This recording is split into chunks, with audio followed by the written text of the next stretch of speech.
Telefon xarid qilmoqchimidingiz? Abu Sahiy do'koni sizga eng arzon narxlarni taklif qiladi. Mashinalaringiz uchun avto aksessuarlar, didingizga mos keladigan 4 faslning eng noyob parfyumlari, mingdan ortiq eng sifatli o'yinchoqlar, zamonaviy gadjetlar va aksessuarlar hamda kundalik hayot uchun kerakli bo'lgan barcha buyumlarni topishingiz mumkin. Metro Avtozavodskoy va Metro Altufeoda joylashgan, Sankt-Peterburgda bo'lsa Metro Sernaya торговый центр 3-etajda. Assalomu alaykum qadrdon muxlis. Siz bilan siz bilgan va kutgan kanal Turfa olam. Interfax agentligining xabar berishicha, Ukrainani 9-may g'alaba kuni Rossiya poytaxti Moskvaga qanday qurol bilan zarba berishi ma'lum bo'ldi. Bu xulosani Interfax RBKning Ukraina bo'limida e'lon qilingan fotosuratga asoslanib bergan. Unda Kiyev armiyasi askarlari Putinga 9-may uchun bayram sovg'asi yo'llashga otlanayotgani aks etgan. Interfax agentligiga ishonilsa, Ukraina armiyasi Moskvadagi paradga 2023-yilning oktyabr oyidan buyon Antonov konstruktorlik byurosi tomonidan ishlab chiqarilgan An-196 Lyuti kamikadze dronlari orqali zarba bermoqchi. Bilmaganlar uchun eslatma, An-196 Lyuti kamikadze dronlari Ukraina hududida ishlab chiqariladigan dronlar orasida eng uzoq masofaga parvoz qila olishi bilan ajralib turadi va u 1000 km uzoqlikdagi nishonlarni yo'q qilishga moslashgan. Aytgancha, An-196 Lyuti kamikadze dronlari benzinda harakatlanishi va nishonga 75 kg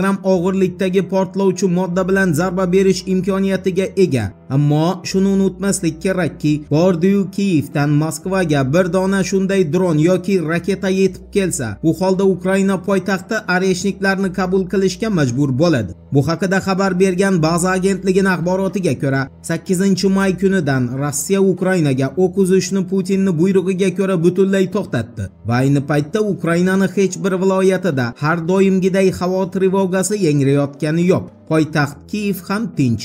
Shunday ekan, Ukraina bu tinchlikni qadriga yetgan holda 72 soatlik pauzaga amal qilgani ma'qul. Aks holda Rossiya armiyasi Ukrainani yo'q qilishga qaratilgan barcha harbiy harakatlarni qayta tiklaydi. Bu esa Kiyev uchun juda qimmatga tushishi mumkin. Eslatib o'tamiz, Union agentligining axborotiga ko'ra, Kiyev rejimining rahbarlari, aniqrog'i Zelenskiyning yonidagi og'ir vaznli siyosatchilar ayni paytda o'z oilasini Ukraina poytaxti Kiyevdan olib chiqib ketmoqda va ular bordi-yu Moskvaga 9-may kuni zarba berilsa, bu zarba oqibatlarini oldindan qanday tugashini taxmin qilgan holda o'z oilalarini poytaxt Kiyevdan uzoqroqqa olib ketmoqda. To'g'rirog'i, Kiyev tepasidagilar mabodo parad paytida Rossiyaga zarba berilsa, Ukraina poytaxtiga areshnik raketasi orqali javob kelishini juda yaxshi tushunmoqda.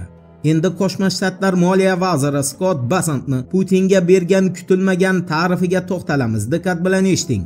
ABC News telekanaliga Qo'shma Shtatlar Moliya vaziri Scott Bessentni 8-may kuni bergan intervyusida bildirishicha, Bayden va uning administratsiyasi Rossiyaga sanksiya qo'llashda chala harakat qilgan va shuning uchun ham Rossiya hali ham urushni to'xtatgani yo'q. Scott Bessentga ko'ra, Vladimir Putin harbiy jinoyatchi sanaladi va Qo'shma Shtatlar Moliya vazirligi agar Trump buyruq bersa, Rossiyani o'q otishni bir kunning ichida to'xtatishga majbur qiladigan sanksiyalar qo'llaydi. Moliya vaziri Scott Bessentni bu gaplaridan tushunish mumkinki, Oq uyni tinchlik bo'yicha va Rossiya bo'yicha pozitsiyasi asta-sekinlik bilan o'zgarmoqda. Ammo shuni e'tibordan chetda qoldirmaslik kerakki, mart oyida Rossiya va Amerika Qo'shma Shtatlari o'rtasidagi savdo aylanmasi hajmi 1,5 barobarga oshib 573 million dollarni tashkil qildi. Bu sonlar esa Qo'shma Shtatlar Moliya vaziri Scott Bessentni Putinga ta'rifini aksini ko'rsatmoqda. Endi Vladimir Zelenskiyning bobosi jang qilgan Marganes metalning eng boy nuqtasi Nikopolni Qo'shma Shtatlarga topshirgani bilan bog'liq xabarga o'tamiz. E'tiborli bo'ling. Ukrainaning Mirotvorets agentligining axborotiga ko'ra, Zelenskiyning bobosi Semyon Ivanovich Zelenskiy 1941-yilda ko'ngillilar safida frontga yozilib, fashistlardan Marganes metalining eng boy nuqtasi Nikopol shahrini himoya qilgan. Semyon Ivanovich Zelenskiyning nevarasi Vladimir Zelenskiy esa Qo'shma Shtatlarga o'sha Nikopol shahrini Marganes metall uchun qo'shqo'llab topshirdi. Miratvoretsga ko'ra, Zelenskiy Washingtonga bergan hududlar ro'yxati juda keng va hozircha Kiyevni bu hududlarning taqdiri qiziqtirmayapti. Boisi Kiyev urushni qay tarzda beto'xtov davom ettirish rejasi ustida ish olib bormoqda. Voqealar rivojini birgalikda kuzatamiz. Turfa olam bilan qoling. Siz kutgan kerakli ma'lumotlar hali oldinda.